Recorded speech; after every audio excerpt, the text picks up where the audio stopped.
Hey everyone, welcome back. Today, we're diving into a really strange paradox that's unfolding across the world's oceans. It's something that seems to defy basic economics, and it's quietly reshaping global trade as we know it. So let me ask you something. What if the price to ship a container across the planet was plummeting, but the actual total cost and the sheer risk of doing business was actually going up? It sounds completely backwards, right? How can that even happen? Well, that is exactly what's going on right now. There's actually a name for this whole mess: the paradox of rate deflation and cost inflation. All that means is the sticker price, the immediate price you see for shipping, is falling, while the real all-in cost of logistics, compliance, and risk is actually climbing. So let's unpack both sides of this puzzle, and we'll start with those falling prices. Okay, so first up, let's look at the deflation side of things. If you only look at the headline price to book a shipping container right now, it looks like an incredible deal. I mean, just look at this.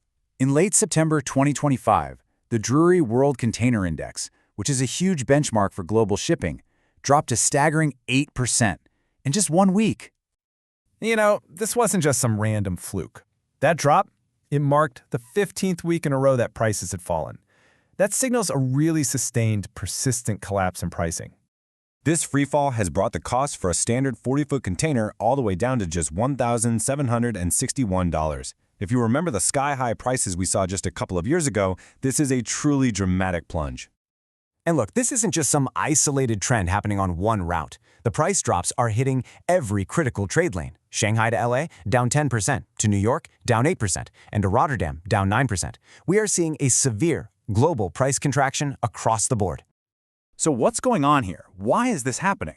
Well, it's classic Econ 101, supply and demand. A global economic slowdown means people are simply buying fewer things. There just isn't enough cargo out there to fill up all the ships.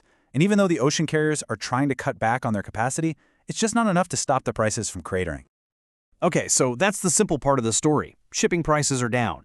But now we have to look at the other side of the paradox, the perfect storm of new costs that are making logistics more expensive and way more risky than ever before. There are three major forces at play here. First, you've got geopolitical conflicts forcing ships to take much longer, more expensive detours. Second, we're seeing aggressive new trade policies in the U.S. that are adding a mountain of new tariffs and paperwork. And third, tougher climate regulations mean new compliance costs for every single voyage. You know, a recent report from a UN trade agency summed it up perfectly. They said the global logistics system is structurally less productive. So what does that actually mean? It means that to move the same amount of cargo, ships are now traveling almost 6% farther because of all this geopolitical rerouting. With traffic in the critical Suez Canal still down 70%, these longer, more expensive voyages are becoming the new normal. And this has a direct and frankly bizarre consequence on land. Because ships are avoiding the Suez Canal, way more cargo is landing on the U.S. East and Gulf coasts. This has created a weird two-speed market. Near those busy ports, trucking is expensive and capacity is tight.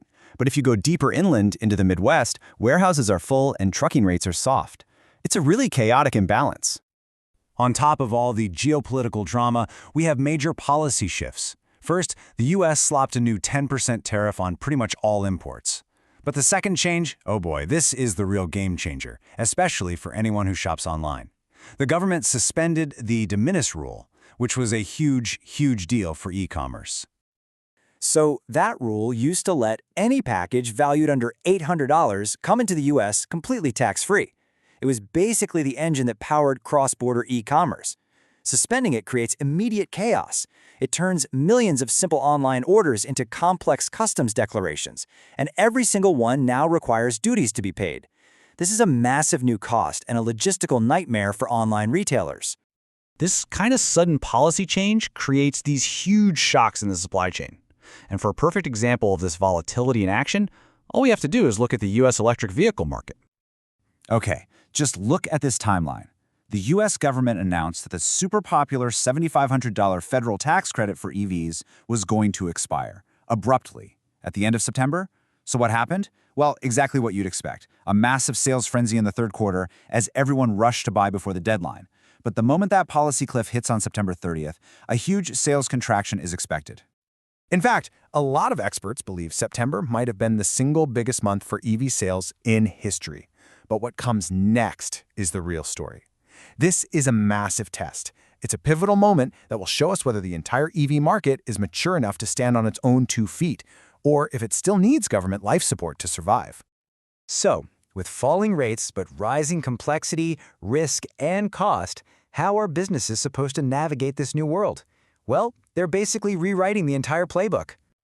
The new strategy is all about survival. It's not about chasing the cheapest price anymore. Companies are prioritizing resilience. They're investing in AI to see problems coming sooner.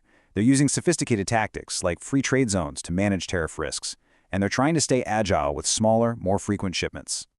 And this right here, this is the most fundamental takeaway. For decades, the goal of every supply chain manager was to find the absolute lowest cost possible, period. That era is over. Today, the primary goal is making sure your stuff actually shows up. It's about ensuring reliability, managing political risk, and building a supply chain that won't just break when the next crisis hits. So this leaves us with a final, really crucial question for all of us. In a world where supply chains are now permanently more complex and permanently more risky, what does that ultimately mean for the price and the availability of the products that we all rely on every single day? It's a question that's going to define the future of global trade. Thanks for joining me for this explainer.